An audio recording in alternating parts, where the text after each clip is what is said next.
अस्सलाम वालेकुम व्यूअर, और मैं आज आपसे प्राइवेटाइजेशन पे बात करूंगा।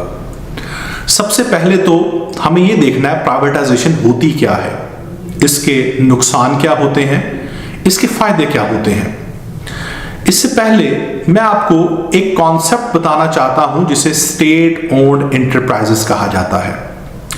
स्टेट ओन्ड एंटरप्राइजेस ऐसी कंपनीज होती हैं जिनको रियासत ओन करती है। एक मुल्क की मलकियत होती हैं वो, जिससे वो मुल्क पैसा कमाता है। ये एंटिटीज सेम उसी तरह की एंटिटीज होती हैं जैसे एक प्राइवेट इंडिविजुअल कोई कंपनी ओन करता है, कोई इंडस्ट्री ओन करता है और उससे प्रॉफिट कमाता है। इसी तरह रियासत जब किसी कंपनी को ओन करती है तो रियासत का मकसद होता है उससे पैसे कमाना। ये स्टेट ओन्ड एंटरप्राइजेस जब खसारे में चली जाएं, ये नुकसान पहुंचाना शुरू कर दें, तो हुकूमत सोचती है कि हमें इनको बेच देना चाहिए। इस प्रोसेस को कहते हैं प्राइवेटाइजेशन।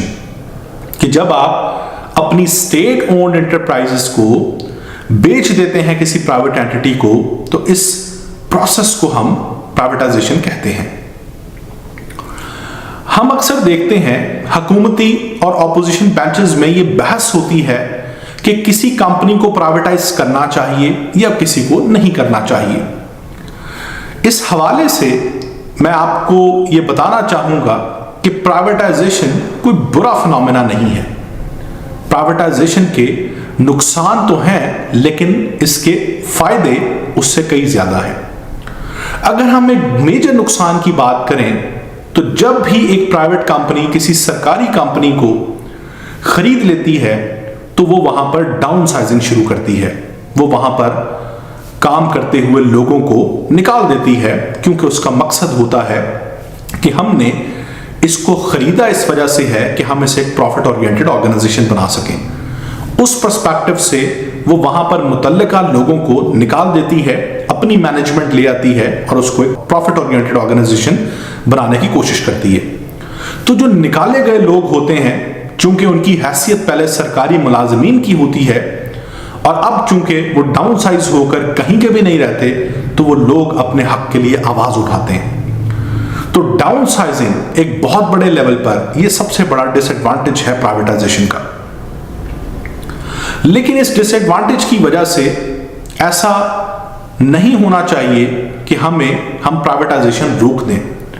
हम मौजूदा हालात देखें तो पाकिस्तान में 3 से 4 बड़ी स्टेट ओन्ड एंटरप्राइजेस जिनको पाकिस्तान को पैसा कमा के देना चाहिए, वो उल्टा पाकिस्तान को खसारे में लेकर जा रही हैं। हर साल पीआईए 100 अरब का नुकसान करती है। पिछले चंद सालों में पीआईए ने 6 अरब डॉलर का नुकसान किया। पाकिस्तान स्टील मिल्स पिछले 3 सालों में 500 अरब का नुकसान कर चुकी है। रेलवे हर साल 50 अरब से ज्यादा को नुकसान करती है। तो हमें चाहिए कि हम इदारों की पहले तो गवर्नेंस बेहतर करें, और अगर कुछ अदारे उस स्टेज पे पहुंच चुके हैं कि उनकी गवर्नेंस बेहतर करने के बावजूद भी हम उसको रिस्ट्रक्चर नहीं कर सकते, हम उनको रिवाइवल की तरफ नहीं लेके आ सकते, तो हमें चाहिए कि हम उनको प्राइवेटाइज कर दें। प्राइवेटाइजेशन के फायदे ये हैं कि जब भी हम इतना बड़ा लॉस इनकर करने वाली कंपनी को प्राइवेटाइज करेंगे तो उस लॉस से हमारी जान छूट जाएगी। एक मुल्क अगर किसी स्टेट ओन्ड एंटरप्राइजेस को हर साल 100 अरब का या 200 अरब का खसारा वो मुल्क बर्दाश्त कर रहा है उसकी वजह से, तो उसे चाहिए कि उस स्टेट ओन्ड एंटरप्राइज को प्राइवेटाइज कर दे। जो शख्स भी या जो कंपनी भी आकर उस स्टेट ओन्ड एंटरप्राइज को खरीदेगी, वो इस मकसद से खरीदेगी कि आने वाले चंद सालों में हम इसे प्रॉफिट ओरिएंटेड ऑर्गेनाइजेशन बना लेंगे।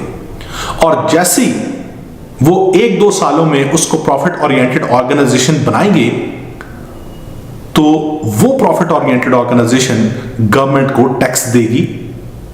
उस प्रॉफिट ओरिएंटेड ऑर्गेनाइजेशन में पाकिस्तानी लोग काम करेंगे और पाकिस्तानी लोग अपनी आमदन के ऊपर गवर्नमेंट को टैक्स देंगे।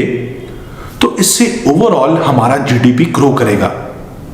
पहला फायदा यह हुआ कि आप जो नुकसान, कई 100 अरब का नुकसान बियर कर रहे थे, आपकी उससे जान छूटी। जैसे ही वो कंपनी प्रॉफिट ओरिएंटेड कंपनी बनी, उसने गवर्नमेंट को टैक्स देना शुरू किया, गवर्नमेंट की टैक्स इनकम में इजाफा हुआ।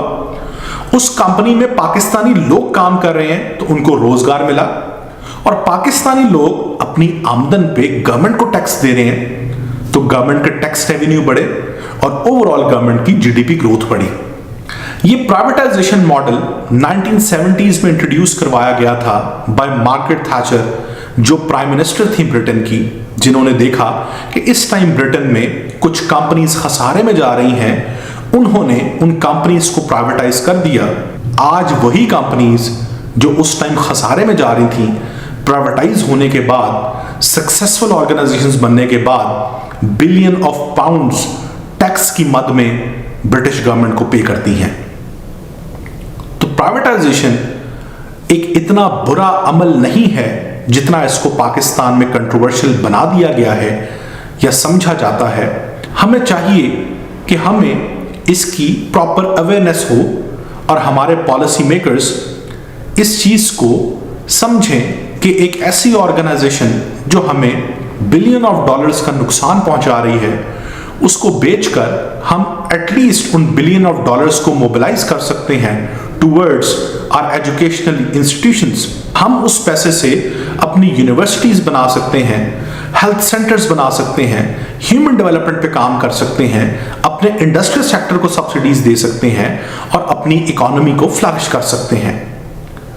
मैं उम्मीद करता हूं आपको रहनुमाई मिली होगी कि प्राइवेटाइजेशन किस तरह से एक मुल्क की मईशत को बेहतरी की तरफ लेके जाती है। बहुत शुक्रिया।